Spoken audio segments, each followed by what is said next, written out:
I'm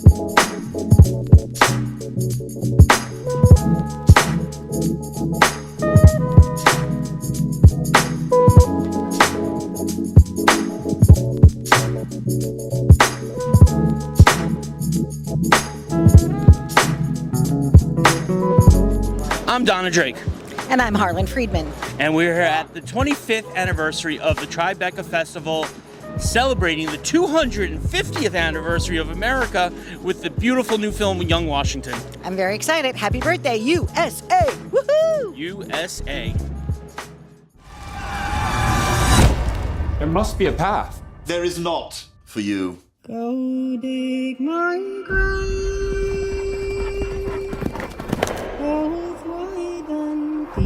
I sense a storm looming over the Ohio territories. I could go there, survey it for you. So you have ambition. Since the Crown sent me to serve, I've yet to have a good experience with a colonist. I look forward to changing your opinion. Much of that territory is unexplored. It's wild, unpredictable, and dangerous. What are you called? George Washington. Whose fort is that? It's the French, and land claimed by the British Crown. Demand the French leave. Who does own this land, if not the one who has the will to tame it?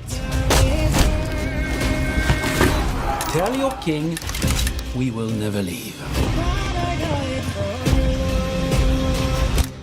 Then they will force you to leave. Oh.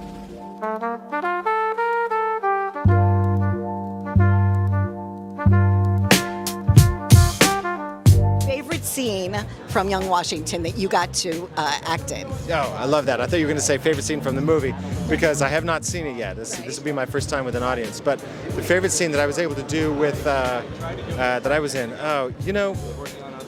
it's hard to pick because I was both acting with young George Washington, a brilliant young actor who I just adored, and then of course William Franklyn-Miller, who plays young Washington older, and he's just a brilliant talent. I'm gonna say them both. Okay. Any scene with both of them was just fantastic. And hopefully those scenes made it to the big screen. Yeah, I'm sure. Yeah, I'm sure they did. So enjoy. Thank you very much for joining us today, and wishing you all the best. I can't wait. I have a ticket, and I'm gonna see the film too. So I'll see you inside. There you go. Stay tuned for more. We're living it up right here. I want to know from a little bit about you. I want to know, is there a favorite social studies teacher that you had that helped develop your love of history? Well, I think for me, my grandfather was a big part of it. He received the Congressional Medal of Honor in World War II and was horribly burned. He threw a phosphorus bomb out of an airplane. And so patriotism was kind of ingrained in our family. And in fact, my granddad kind of bore the marks of I remember him telling me when he let me hold his medal. I didn't understand it at the time. I was very young. But he said, freedom isn't free. And the man saying that statement had, burns. His arm was fused in place. And so I think the idea of everything that we enjoy in America came at some price, was ingrained from a very early age. And I became interested in those stories. But the fascinating thing, talk about art, inspiring art, what inspired me to do this movie, I was here in New York a decade ago, working on many other things. And I tried to go see Hamilton, couldn't go see it, of course. And I think it was sold out. I finally did, by the way. I was going to say, John, I'm hoping that they finally let you in the door. They let me in. Yeah. Never with the original cast, but they finally, anyway. But I think it was like, I'll rage against this injustice by reading 30 books. But I started with Chernow's Hamilton and his Washington, and that was the spark of curiosity that led to years of research. And I was reading these books while doing other projects, not because I wanted to make a movie, but because I was just enthralled with the story. And the more I read the story of the founding of America, the more I was like, how is this country here at all? Like, this should not have worked.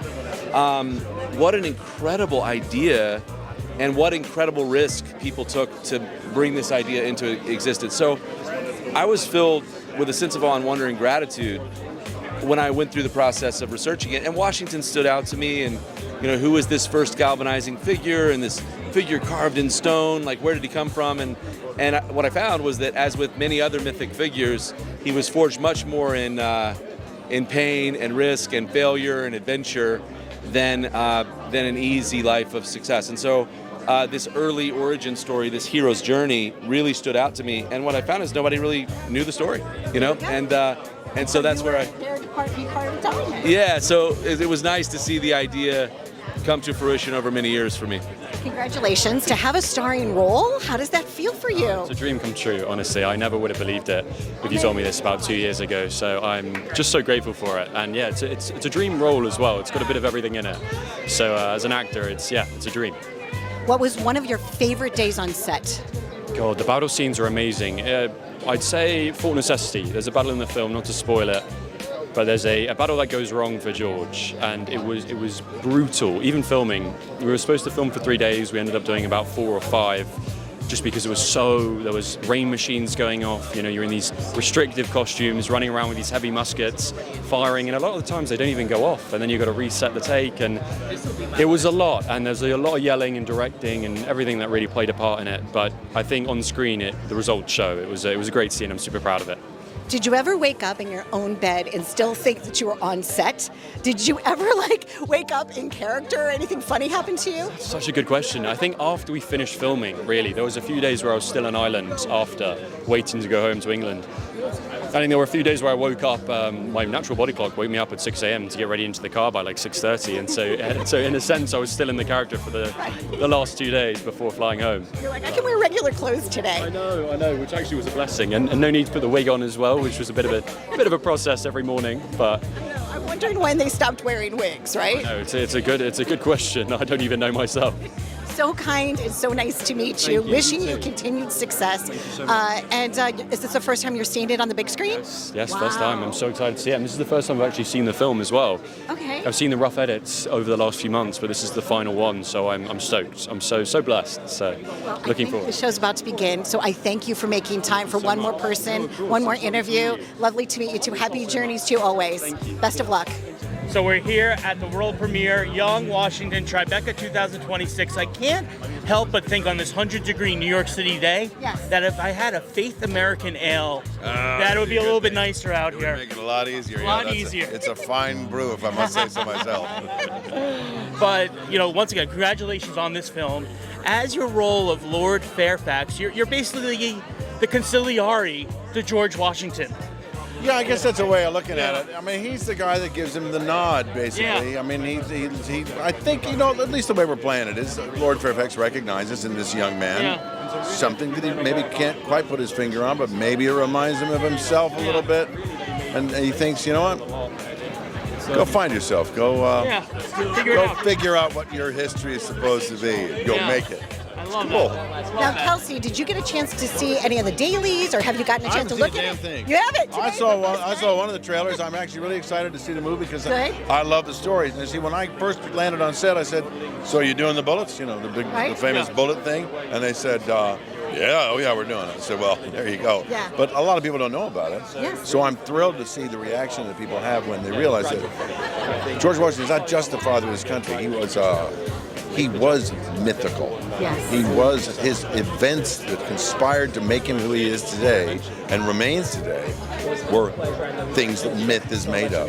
That God bounced a star off of that guy's head and said, "Go make it happen." There's a lot of history for him, too, here in New York. Some of the battles that actually happened that are now cemeteries, right? But his strategy was so fantastic. And we know that you're a big history buff. There's a church over there on Fifth Avenue, between around 13th Street, where George Washington used to pray all the time. It's amazing. You can walk. You can do the architectural tour of New York City. I think a fellow named Hitchcock did a book about it years and years ago. But you can find so many places that our founding fathers spent time in. Ate a sandwich in, there's the Salmagundi Club. There was a thing that used to be called the Salmagundi sandwich, which was all the shellfish from around, well, we don't eat that anymore, but maybe we will again one day. But there's a rich culture that's connected to our history, and it's wonderful. Well, it's nice to see you once again. Yeah. We adore you. Thank you. And just one last question. I know you got to get going.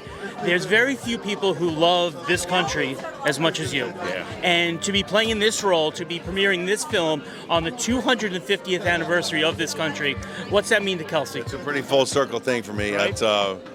It means a ton to me. Yeah. I mean, I've spent my whole life doing my best to represent a sense of gratitude for what these people did, and flawed human, all the stuff they want to throw into the mix about it.